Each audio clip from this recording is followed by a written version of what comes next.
गुरुजी, शुक्राना गुरुजी, अनंतम शुक्राना हमारे गुरुजी महाराज का। ओम नमः शिवाय, शिवजी सदा सहाय। ओम नमः शिवाय, गुरुजी सदा सहाय। शुक्राना अनंतम शुक्राना। अब है 23वां अध्याय, देवताओं पर शिव कृपा। ये है सप्तम वायव्य संहिता का 23वां अध्याय, देवताओं पर शिव कृपा।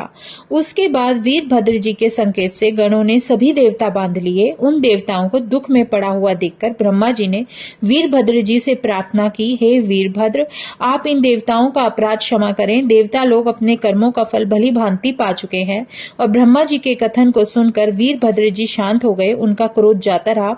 देवताओं के बंधन खुल गए। सबने मिलकर वीरभद्र जी को प्रणाम किया और स्तुति की। इसके बाद वीरभद्र जी विष्णु आदि सभी देवताओं को साथ लेकर भगवान शंकर के पास पहुंचे। उन्हें आया देख कर सदाशिव मंद मंद हंस पड़े और बोले, हे देवताओं, अब तुम भय मत करो।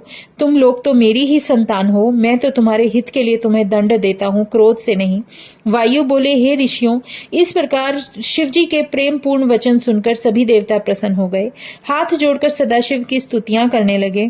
विष्णु बोले, हे शंकर, आप तो रजोगुण, सत्वगुण एवं तमोगुण द्वारा उत्पत्ति, पालन, संहार आदि क्रिया करते हैं।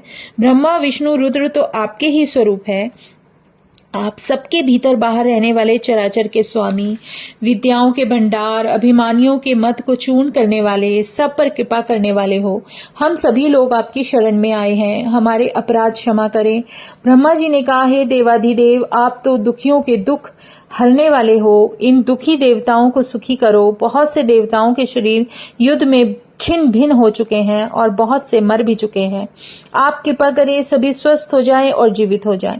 तब ब्रह्मा जी की प्रार्थना सुनकर श्री पार्वती जी की ओर देखते हुए भगवान शंकर जी की इच्छा से ब्रह्मा जी ने दक्ष के पापों के अनुसार उसके शरीर पर एक वृद्ध बकरे का सिर रख दिया।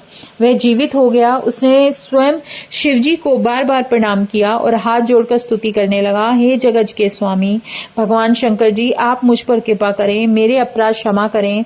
मैंने अब समझ लिया है कि जगत के कर्ता, धर्ता, पालन, संहर्ता सब कुछ आप ही हैं। इतना कहकर दक्ष जी अश्रु बहाने लगे। दक्ष की प्रार्थना सुनकर सदाशिव संतुष्ट हो गए और उसे अक्षय गणपति बनाकर बोले, हे दक्ष जी, अब तुम भय मत करो। मैंने तो तुम्हें अपने गणों का स्वामी बना दिया है। जो कुछ भी तुम्हारे साथ हुआ है सभी तुम्हारे कर्मों का फल था। सारा संसार ही अपने अपने कर्मों से बंधा हुआ है। जब तक कर्मों का फल नहीं पा लेता तब तक मुक्ति नहीं होती। अब तुम कर्मों का फल भोग चुके हो। मैं तुम पर प्रसन्न हूँ। तुम लोग अपने अपने स्थान पर जाओ।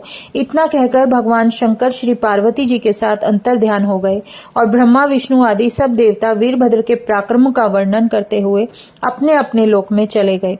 24वां अध्याय, मंदराचल पर निवास। ऋषि बोले, हे वायुदेव जी, भगवान शंकर वहां से अंतर ध्यान होकर फिर कहां पधारे और कहां निवास किया, अब आप कृपा करके यह सुनाइए।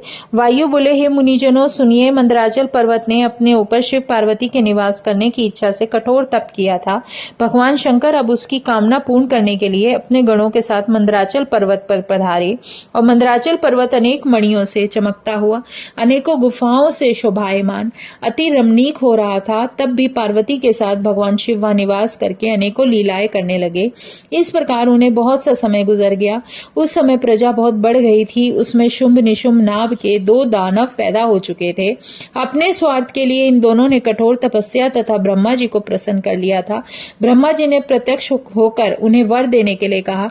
तब दोनों ने अपने आप को अबाध्य रहने का वर मांग दिया और ब्रह्मा जी ने कहा, तुम दोनों बलवान होगे, कोई तुम्हें नहीं मार सकेगा, किंतु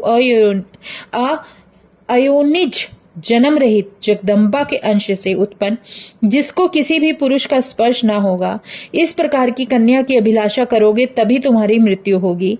इसलिए तुम इस प्रकार की अभिलाषा ना करना। इस प्रकार उन दोनों को कहकर ब्रह्मा जी अंतर्ध्यान हो गए। उस वरदान को पाने से दोनों ने मदोन्मत्त होकर देवताओं को भी जीत लिया और आप इंद्रासन पर बैठकर त्रिलोकी का राज्य भोगने लगे। फिर धर्म मर्यादा को नष्ट करने पर तुल गए। इस प्रकार अत्याचार देखकर ब्रह्मा जी ने सदाशिव की प्रार्थना तथा स्तुति की और बोले, हे महेश्वर जी, अब आप कृपा करके श्री उमा जी को क्रुद्ध करने की चेष्टा कीजिए, जिससे शुंभ निशुंभ दोनों दैत्यों का नाश हो।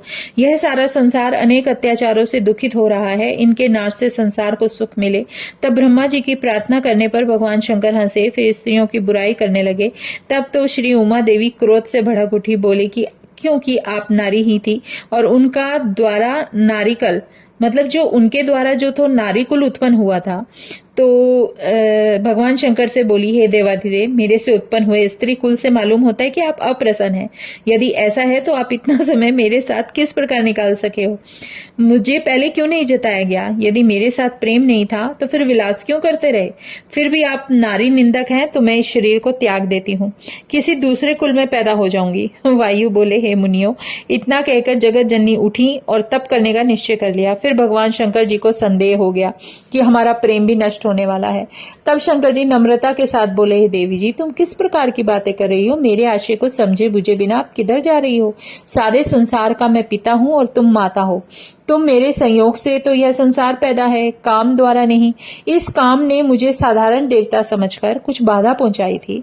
मैंने तो उसे केवल अपनी दृष्टि द्वारा ही भस्म कर दिया था। अब हम किसी अन्य कार्य को करना चाहते हैं।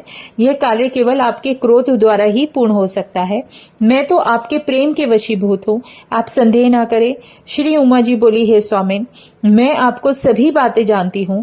पहले भी आप मुझे त्याग चुके हैं, अब भी इसके कारण से ही त्याग रहे हो। संसार में तो वही स्त्री प्रशंसा के योग्य होती है जो पति को प्यारी ना लगने पर अपने प्राण ही त्याग दे। मालूम होता है कि वह मेरा काला वर्ण आपको पसंद नहीं है और मेरा बचपन का काली नाम भी आपको पसंद नहीं। इसी कारण अब मैं शरीर का तप द्वारा त्याग कर दूंगी। तब शंकर बोले, यदि आप यह चाहती हैं तो मेरी अथवा अपनी इच्छा से कोई भी रूप धारण करो। उमा जी बोली, मैं आपके द्वारा और रूप नहीं चाहती। मैं तो तपस्या से ब्रह्मा जी को पसंद करके गौरी बनना चाहती हूँ। भगवान शंकर बोले, हे देवी, ब्रह्मा जी ने ब्रह्मपद मेरी ही कृपा द्वारा प्राप्त किया है। उनके प्रसन्न रहने के लिए तप करने की क्या आवश्यकता है? वैसे ही उनको बुला सकती हो। उमा बोली, नहीं, इसमें कोई संदेह नहीं है। सभी आपके वियोग से तप करके ही मैंने आपकी प्राप्ति के लिए दक्ष के यहाँ जन्म लिया था। इसी कारण आप मुझे रति रूप में प्राप्त हुए और आज भी ब्रह्मा जी को प्रसन्न करके गौरी होना चाहती हूँ। अब 5वां अध्याय है कालिका उत्पत्ति। इस प्रकार भगवान शंकर की प्रार्थना करके तथा परिक्रमा कर और आज्ञा लेकर भगवती उमा जी वहां से चल पड़ी। सीधी हिमालय पर पहुंचकर अपने माता पिता से मिलकर फिर पहले वाले स्थान पर तप करने के लिए पहुंच गई। अपने शुद्ध हृदय में भगवान शंकर के चरणों का ध्यान करके सभी बाह्य क्रियाएं त्याग कर कठोर तपस्या करने लग गईं। प्रतिदिन प्रातः, मध्याह्न, सायंकाल तीनों समय स्नान आदि करके वन से पुष्प आदि लेकर पूजन करती थी। उनके ध्यान में यही भाव थे कि स्वयं सदाशिव ही ब्रह्मा जी की मूर्ति से में विराजमान होकर पधारे और मुझे इस तपस्या का फल प्रदान करे। इस प्रकार के पूजन ध्यान तप करते करते आपको बहुत सा समय व्यतीत हो गया। उस समय वहां एक उग्र सिंह आकर पहुंच गया। भगवती के निकट पहुंचकर भगवती माता को भक्षण करने के लिए तत्पर हुआ, किंतु भगवती के उग्र तेज प्रकाश के आगे उसकी एक भी नहीं चली। वह मूर्ति जैसा वहां खड़ा का खड़ा रह गया। वह भूखा तो था ही, उसे अन्यत्र कहीं मांस नहीं मिल रहा था। भगवती के शरीर को लोभी देख होकर रात दिन भगवती को देखते देखते वहां खड़ा रहा। भगवती उमा जब उसे देखती तो मन में यही धारणा कर लेती कि यह सिंह मेरा भक्त है, अन्य हिंसक जीवों से मेरी रक्षा करने के लिए यहाँ खड़ा रहता है। उस प्रकार की धारणा कर द्वारा उस सिंह के सभी पाप भगवती ने नाश कर दिए और उसे दया की दृष्टि से देखा, जिससे वह पाप मुक्त होकर भगवती के प्रभाव से भूख प्यास से छुटकारा पा गया। उसका जीवन सफल हो गया। फिर तो भगवती उमा जी की सेवा में तत्पर हो गया। हिंसक जीवों से भगवती की रक्षा करता हुआ स्वतंत्रता पूर्वक वन में विचरण करने लगा। इधर दैत्यगण अत्यंत उपद्रव कर रहे थे। देवता लोग उनके उपद्रवों से बहुत व्याकुल हो गए। सीधे ब्रह्मा जी के पास पहुंचे और अपना दुखड़ा सुनाया। तब ब्रह्मा जी देवताओं को दुखों से विमुक्त करने के लिए भगवती उमा जी के पास आए। उन्हें तप में लीन देखकर मन ही मन में प्रणाम किया। भगवती जी ने भी देख लिया, उठकर उनका आदर सत्कार किया। आदर पाकर जब ब्रह्मा जी बैठ गए तब उन्होंने पूछा, हे मातेश्वरी, आप तो तपस्याओं का फल देने वाली हो, फिर आप इस प्रकार की कठोर तपस्या किस कारण कर रही हो? भगवती जी बोली, हे ब्रह्मा जी, सृष्टि के आरंभ होते ही आप भगवान शंकर जी से उत्पन्न हो, इस कारण तुम मेरे ज्येष्ठ पुत्र हो। फिर प्रजा बुद्धि के लिए भगवान रुद्र आपके मस्तक से प्रकट हुए हैं, इस कारण आप मेरे ससुर भी हो, इसके बाद आप मेरे पितामह दादा हुए। इन कारणों से मैं मनोरथ आपके सामने किस प्रकार प्रकट करूं, किंतु कहना भी पड़ता है। अब प्रार्थना यह है कि मैं अपना यह काले वर्ण का शरीर त्याग कर गोरी बनना चाहती हूँ। यह सुनकर ब्रह्मा जी बोले, हे देवी जी, इस छोटे से कार्य के लिए इतनी बड़ी तपस्या? मुझे आश्चर्य है कि आप सर्वशक्तिमय होते हुए स्वयं क्यों ना इसमें एक रहस्य जो आपके लिए है वह आपकी लीला जगत के लिए भी सुख के लिए हो। मतलब आप उसमें जो ये रहस्य बना हुआ है इसे आप अपनी लीला भी करो और जगत के सुख के लिए सबको सत्संग भी दो। इस प्रकार से ही मेरी कामना पूर्ण होगी। इसी रूप से शुंभ निशुंभ नामक महाउपद्रवी दैत्यों का आप विनाश करोगी। और ये दोनों मुझसे वर पाकर महापराक्रमी हो रहे हैं, सारे प्रजा को दुखी भी कर रहे हैं। अतः आप गौरी रूप धारण कर इनका नाश करो और जगत को सुखी करो। ये दोनों आपके और किसी के अलावा नहीं मर सकते, सिर्फ उनको आप ही मार सकते हो। तब ब्रह्मा जी का कथन सुनकर भगवती ने उस शरीर का त्याग कर दूसरा शरीर गौरी रूप वाला धारण कर लिया और भगवती के उस देह द्वारा मेघों के समान श्याम वर्ण कौशिकी नामक कन्या उत्पन्न हुई। भगवती स्वयं माया स्वरूपिणी थी। उसने आदि योगिनी अष्टभुजा वाली, जिनमें शंख चक्र त्रिशूल आदि आयुध धारित थे। इस प्रकार शक्ति संपन्ना देवी प्रकट करके स्वयं सुंदरी होकर दर्शन देने लगी। तब ब्रह्मा जी ने शुंभ निशुंभ दैत्यों के वध के हेतु उसे शक्ति प्रदान की और सवारी के लिए सिंह दे दिया। विंध्याचल पर निवास देकर मध्य मास पूजा आदि वलियों से उसका पूजन किया। फिर तो शक्ति उमा देवी ब्रह्मा को प्रणाम करके विंध्याचल पर पहुंची। वहां आकर शुंभ निशुंभ दोनों दैत्यों का विनाश करके सभी देवताओं को सुखी कर दिया। अब है 26वां अध्याय, सिंह पर दया। वायु बोले, हे मुनियों, अपनी प्राचीन त्वचा द्वारा गौरी ने कौशिकी कालिका को उत्पन्न करके उस ब्रह्मा जी के काम को पूर्ण करने के लिए लगा दिया। उसके बाद अपने सेवक उस सिंह पर दया करके उसके हित के लिए कहा कि हे ब्रह्मा जी, यह सिंह मेरा परम भक्त है। यह तो तपस्या करते समय अन्य जीवों से, हिंसक जीवों से मेरी रक्षा किया करता था। इस कारण यह सदा के लिए मेरे पास ही रहे। इसका निवास मेरे ही राजभवन में होगा। अब मैं इसको भी साथ लेकर अपने घर जाना चाहती हूँ, मुझे आज्ञा प्रदान करो। इतना सुनकर ब्रह्मा जी बोले, हे जगदम्बे, यह तो आप सांप को अमृत पिला रही हो। मुझे तो यह कपटी दैत्य मालूम होता है। इस प्रकार तो यह ऋषि मुनियों की एवं असंख्य जीवों की कई रूप बनाकर हिंसा किया करेगा। इसलिए इसे अपने कर्मों पर ही छोड़ दें। तब गौरी बोली, हे ब्रह्मा जी, आपका कहना तो सत्य है, किंतु यह मेरी शरण में आ चुका है और निरंतर सेवा किया करता है, फिर किस प्रकार छोड़ा जाए। ब्रह्मा जी बोले, हे परम कल्याणी, मैं तो इसे कर्मों का फल भोगने वाला समझ रहा था।